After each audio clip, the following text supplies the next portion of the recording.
So, like any good flow plan, you always have a bailout plan. I just need to check to make sure that everything's okay now. All of our oil in this side kind of fell out. It's kind of disgusting to have it hanging out in here. And it's time for coffee number dos. Whoa.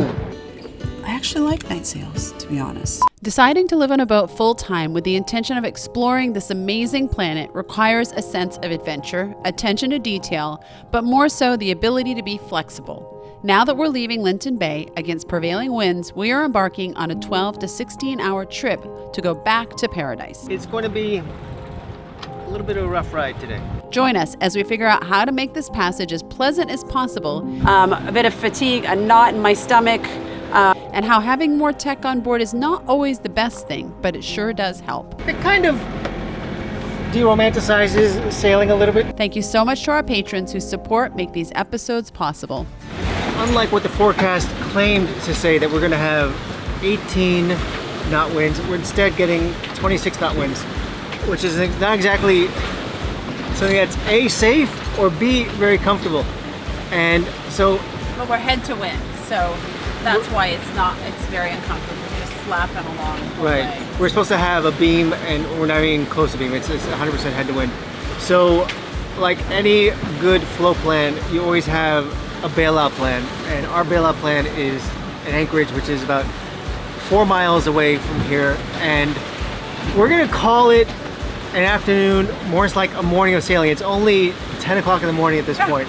And by the time we get there, it'll be at 10:30. And then we may choose to either go later on tonight and go over the evening, or we may just choose to go tomorrow afternoon or tomorrow morning. You know, this is part of the glory of sailing, is that you don't always know what's going to happen. And one of the reasons you definitely should not have a schedule and an agenda. The plan was actually to leave at 5 in the morning. We had some bumps along the way. We were going to do a 12-hour sail and be in San Blas, anchored down for dinner. But that didn't work out, so we modified the plan to go part of the way, and now we're modifying it even more to go barely any of the way. So you kind of have to roll with it when things like this happen. We could continue to go through it, but it's very uncomfortable. And why would you want to be kind of bamming along and there's head no to wind for 8 hours? Like, yeah, there's no reason. And there's no real anchorages that you can rely on that's sheltered between here and like 6.5 hours away. So right, so we talked about it because we've done about 2 hours of this already.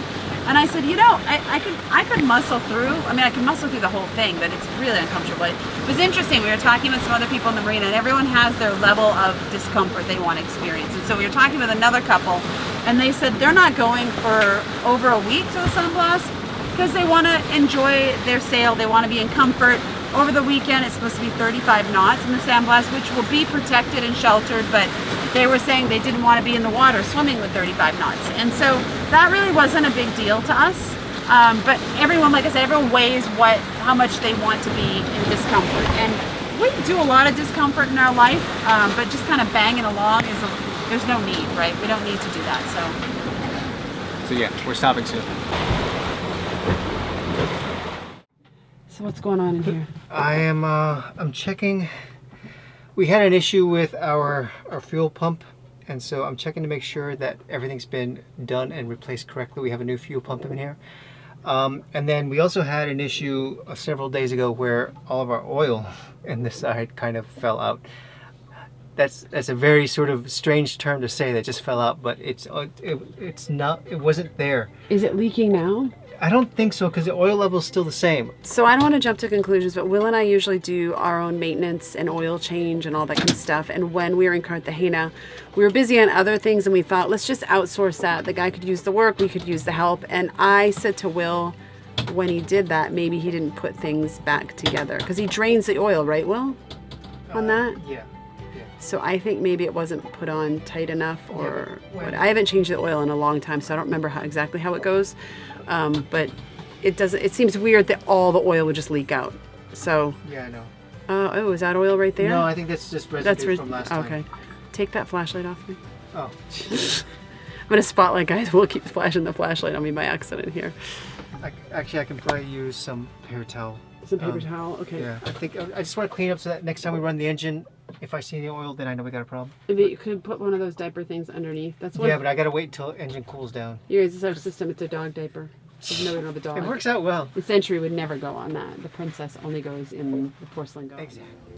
I'm taking care of the green beans here. Will got me a bag, which I love, and they look super fresh. This was one of my chores when I was a kid. We had a garden. I had to flick off the ends and then prepare them for dinner. But I had a mystery bean in here because this one had little black beans in here, and I don't know how that got thrown in the mix. So it's always a, we think we're getting this, but we're not sure. This is what it looks like, and this is what we're used to from travels. But then we like think it's an apple, and we bite into it, and oh wait, it's not an apple. Oh look, and this one has some. This one has different beans in it too. Look at that. Panamanian. Oh, look at that. These are purple.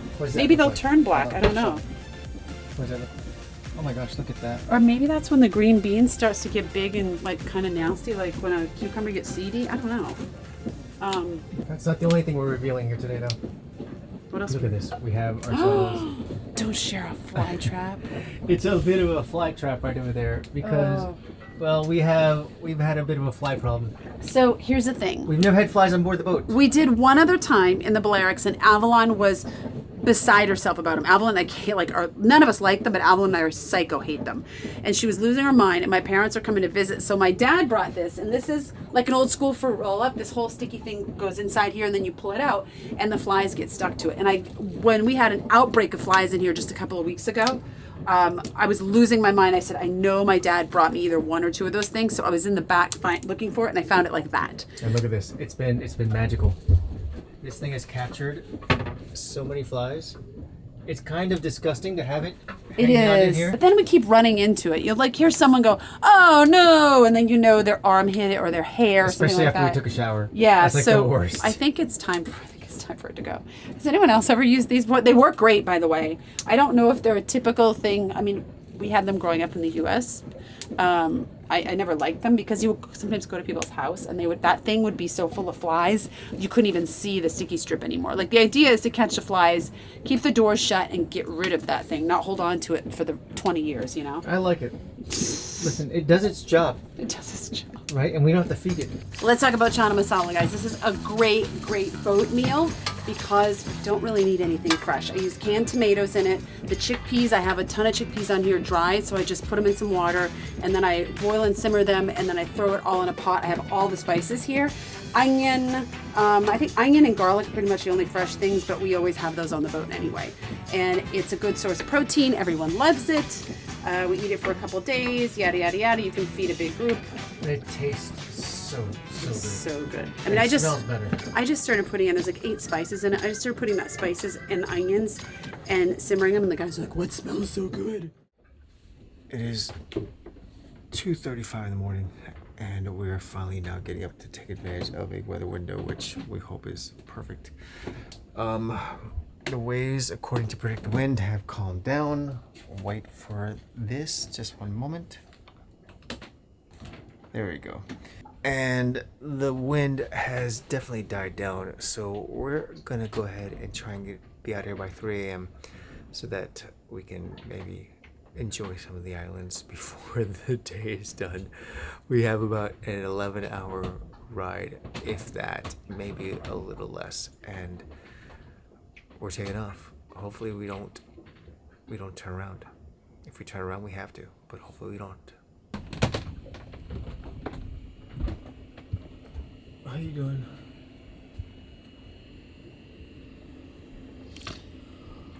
I'm okay. Oh my gosh.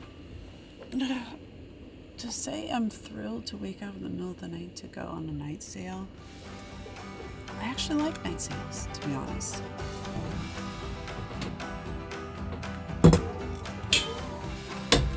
So right now, Will is taking the bridle off the anchor. And we're going to pull up the anchor and head out. He's got some blue lighting on him right now. All right, let's do this. So typically use hand signals, but since it's hard to see right now, he's just yelling to me. It's pretty quiet, so I can hear him pretty easily. So what he's doing by saying forward, stop, right, left is he's getting it so the anchor is directly below us, and then if we drift over it, I have to go back a little bit. Or if the anchor's pulling too much from one side, then we have to move to the other side, so that we're not putting pressure on the boat and kind of dragging it from underneath, or kind of being way behind it or over to a side. If that made sense. I just realized I'm looking at myself over here in the screen, not in the lens, because I'm trying to see if I'm well lit, but whatever. I guess you guys don't care in the middle of the night how well lit we are. It's probably more important than what we're saying. Is there a problem? No, the chain got stuck in there. Okay.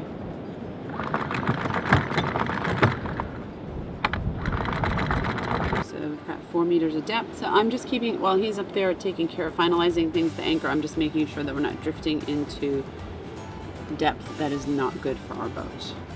This is so handy dandy that it marks the trail we came in on.